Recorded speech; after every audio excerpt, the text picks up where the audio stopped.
할렐루야. 오늘 주님께서 사랑 줄로서 우리를 굳게 잡아 주실 줄로 믿습니다. 이 시간 말씀을 받겠습니다. 이 복된 시간에 주시는 하나님의 말씀은 우리 계속해서 레위기 14장 1절에서 20절까지의 말씀입니다.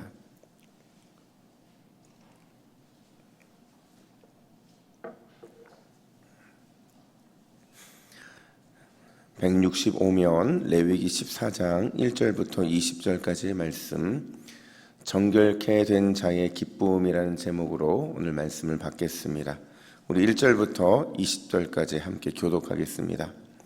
여호와께서 모세에게 말씀하여 이르시되 나병 환자가 정결하게 되는 날의 규례는 이러하니 곧 그 사람을 제사장에게로 데려갈 것이요 제사장은 진영에서 나가 진찰할지니 그 환자에게 있던 나병 환부가 나았으면 제사장은 그 정결함을 받은 자를 위하여 명령하여 살아있는 정결한 새 2마리와 백향목과 홍색실과 우슬초를 가져오게 하고, 제사장은 또 명령하여 그 새 하나는 흐르는 물 위 질그릇 안에서 잡게 하고, 다른 새는 산채로 가져다가 백향목과 홍색실과 우슬초와 함께 가져다가 흐르는 물 위에서 잡은 새의 피를 찍어 나병에서 정결함을 받은 자에게 7번 뿌려 정하다 하고, 그 살아있는 새는 들에 놓을지며, 정결함을 받는 자는 그의 옷을 빨고 모든 털을 밀고 물로 몸을 씻을 것이라. 그리하면 정하리니 그 후에 진영에 들어올 것이나 자기 장막 밖에 이레를 머물 것이요 7째 날에 그는 모든 털을 밀되 머리털과 수염과 눈썹을 다 밀고 그의 옷을 빨고 몸을 물에 씻을 것이라. 그리하면 정하리라. 8째 날에 그는 흠없는 어린 순양 2마리와 1년 된 흠없는 어린 암양 1마리와 또 고운 가루 10분의 1 에바와 기름 섞인 소재물과 기름 1녹을 취할 것이요 정결하게 하는 제사장은 정결함을 받은 자와 그 물건들을 회먹문 여호와 앞에 두고 어린 순양 1마리를 가져다가 기름 1녹과 아울러 속건제로 드리되 여호와 앞에 흔들어 요제로 삼고, 그 어린 순양은 거룩한 장소 곧 속죄제와 번제물 잡는 곳에서 잡을 것이며, 속건제물은 속죄제물과 마찬가지로 제사장에게 돌릴지니 이는 지극히 거룩한 것이니라. 제사장은 그 속건제물의 피를 취하여 정결함을 받은 자의 오른쪽 귓뿌리와 오른쪽 엄지손가락과 오른쪽 엄지발가락에 바를 것이요 제사장은 또 1녹의 기름을 취하여 자기 왼쪽 손바닥에 따르고 오른쪽 손가락으로 왼쪽 손에 기름을 찍어 그 손가락으로 그것을 여호와 앞에 7번 뿌릴 것이요 손에 남은 기름은 제사장이 정결함을 받을 자의 오른쪽 귓뿌리와 오른쪽 엄지손가락과 오른쪽 엄지발가락 곧 속건 제물의 피 위에 바를 것이며, 아직도 그 손에 남은 기름은 제사장이 그 정결함을 받은 자의 머리에 바르고 제사장은 여호와 앞에서 그를 위하여 속죄하고, 또 제사장은 속죄제를 드려 그 부정함으로 말미암아 정결함을 받은 자를 위하여 속죄하고 그 후에 번제물을 잡을 것이요 제사장은 그 번제와 소제를 제단에 드려 그를 위하여 속죄할 것이라. 그리하면 그가 정결하리라. 아멘. 수년 전에요, 인생의 목적에 대해서 묻는 설문이 있었어요. 그러니까 이런 거죠. 당신의 인생의 목적이 무엇인지 한 단어로 표현해 달라. 그랬더니 여러분 1등이 뭐가 나온지 아세요? 보통 사람들은 돈 아니면 성공 아니면 자가 이런 게 1위가 될 줄 알았는데 예상 의외의 결과가 나온 거예요. 당신의 인생의 목적을 한 단어로 표현해 달라라는 것에 1위가 뭐였냐면 가족이었고요, 2위가 사랑이었고 3위가 나 자신이었다라는 겁니다. 여러분 이 결과가 뭘 의미하는 걸까요? 사람들은 말로는 성공을 원하고 돈을 원하고 또 자가라든지 뭔가 내 소유를 원하지만 진짜 인생의 이유는 멀리 있지 않고 늘 우리의 삶에 가까이 있더라는 거죠. 가족이 우리의 삶의 목적이고 사랑하는 것이 우리 인생의 목적이고 또 내 자신의 그 어떤 것을 성취하는 것들이 늘 가까이에서 내 인생의 목적이 되고 있다라는 겁니다. 그래서 우리는 늘 생각할 때 인생의 목적을 멀리서 찾으면 안 된다라는 거예요. 여러분, 우리가 계속해서 부정과 관련된 것들을 다루고 있는데요. 뭐 악성 피부병이라든지 아니면 악성 곰팡이라든지 이 모든 게 뭐랑 관련이 있냐면 부정과 관련이 있는 겁니다. 근데 여러분, 이 부정과 관련돼서 우리가 기억해야 되는 것이 율법은 부정을 아주 엄격하게 다루는 건 맞아요. 이 부정과 관련돼서 철저하게 정죄하고 멀리하게 하는 거기에 포커스가 있는 것은 맞지만 그렇다고 해서 이 부정의 문제가 우리가 정죄하고 멀리하기 위해서 있는 게 아니라는 거예요. 그게 부정을 다루는 진짜 목적이 아니라는 거죠. 그럼 진짜 부정의 목적은 뭐냐? 부정에서 회복되어 돌아오는 것, 거기에 가장 중요한 목적이 있다라는 거예요. 그러니까 지금 우리가 부정에 대해 계속 다루고 있는데 이 부정은 우리가 부정에서 회복되어 돌아오는 것에 초점이 있다는 사실을 잊으면 안 된다는 거예요. 특별히 오늘 본문은요, 악성 피부병 환자의 이 회복 과정, 나병 환자의 회복 과정을 통해서 바로 부정에서 회복되어 돌아오는 것, 그게 어떤 것을 의미하는지를 보여주는데요. 첫 번째로 하나님은요, 한 영혼의 회복을 기뻐하신다라는 사실을 우리는 기억해야 돼요. 여러분, 오늘 본문의 분위기는요, 사실은 처음 시작은 암울합니다. 그러나 오늘 본문의 전체 내용을 묵상하고 또 묵상해 보면 어떤 분위기냐면 큰 축제 분위기와 같다라는 거예요. 분명히 나병 환자에 관련된 것이기 때문에 굉장히 이 어두운 가운데 시작을 하지만 이 내용을 찬찬히 살펴보면 이건 굉장히 큰 축제 분위기라는 거예요. 왜 그러냐면 우리 2절 말씀을 같이 한번 읽어볼까요? 2절입니다. 시작. 나병 환자가 정결하게 되는 날의 규례는 이러하니 곧 그 사람을 제사장에게로 데려갈 것이요. 아멘. 여러분, 이 날이 오기를 기다렸던 사람이 있어요. 그러니까 나병 환자가 정결하게 되는 날, 그날의 규례를 말할 때 이 날을 기다렸던 사람이 누굴까요? 바로 나병 환자였어요. 그러니까 악성 피부병에 걸려서 가족으로부터 또 공동체로부터 완전히 정죄 당하고 추방당해서 외롭게 살아왔던 나병 환자에게 바로 이 날은 너무나도 기다렸던 그날이었다라는 겁니다. 그런데 여러분, 참 재미있는 거는요, 나병 환자의 입장에서는 이 날이 기다렸던 날인데 또 축제의 날은 맞는데 제사장의 입장에서 한번 생각해 보세요. 제사장의 입장에서는 이 날이 그렇게 즐거운 날일까요? 아니에요. 이 날은 더욱 조심해야 하는 날이고 또 적지 않은 수고를 해야만 하는 날이었다라는 거예요. 왜냐하면 악성 피부병을 진찰해야죠. 또 정결 예식을 위해서 정말 이것저것 준비해야 될 게 많고요. 제사도 많습니다. 심지어 3절을 보면 이렇게 말하는데 3절을 뭐라고 말하냐면 제사장은 진영에서 나가 진찰할지니 이렇게 말을 해요. 여러분, 제사장이 진영에 나간다는 게 무슨 말이겠어요? 이 바깥 세상은요, 진영 밖의 이 세상은 부정의 위험이 있는 곳이거든요. 그러니까 부정의 위험이 있는 곳에 제사장이 나간다는 것은 부정의 위험을 감수하겠다는 거죠. 부정해져서 제사에 착오가 오는 것도 감수하겠다는 거예요. 왜 이런 이 위험, 특히 부정의 위험을 감수해야 되느냐? 왜냐하면요, 바로 여기에 하나님의 마음이 있고 바로 이 일을 하나님이 가장 기뻐하시기 때문이라는 겁니다. 여러분, 하나님의 마음이 있는 곳, 하나님이 기뻐하는 일을 하는 것이 제사장들처럼 우리의 삶의 목적이 되어야 되는 줄로 믿습니다.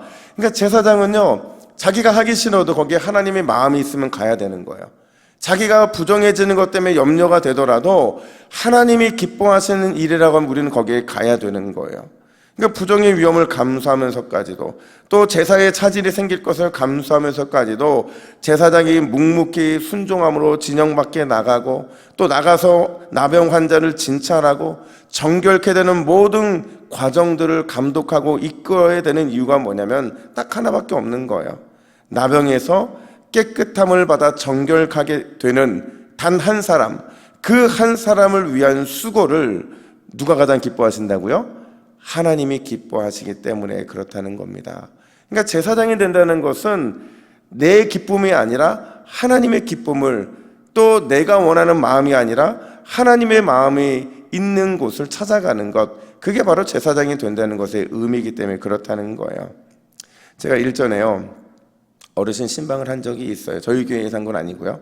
근데 신방을 하다가 제가 이런 질문을 드린 적이 있어요. 그분이 자꾸 이렇게 복음을 받아들이는 것을 받아들이지 않으니까 제가 너무 답답한 마음에 이런 질문을 드렸어요.